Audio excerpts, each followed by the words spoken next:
Hello everyone, I-80386SX is going to come to you with a, what we're going to call a glorified public service announcement.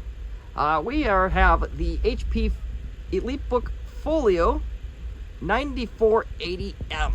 It needs a CMOS battery at minimum. Well, we'll just go through the process of removing. I've already removed the the battery, so that's nearby.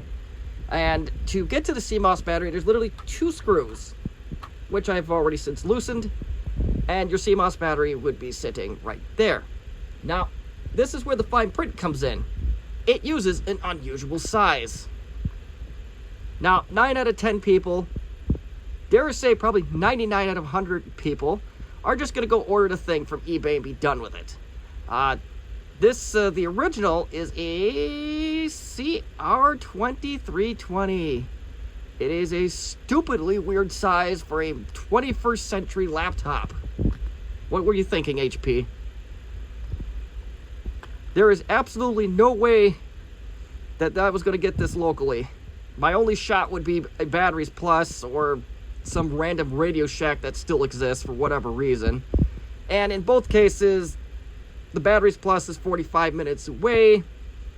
If there is any old school Radio Shacks left by me, it's going to be at minimum the same problem.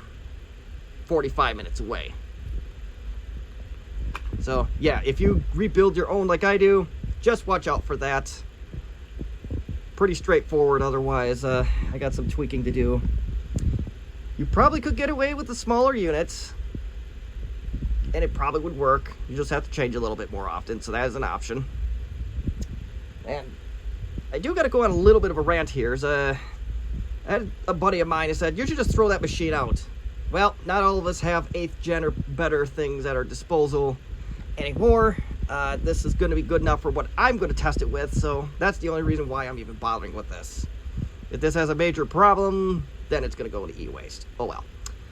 But yeah, installation is reverse removal, cover down, 2 screws. I'll do all that offline. Thank you for watching. Have a good one.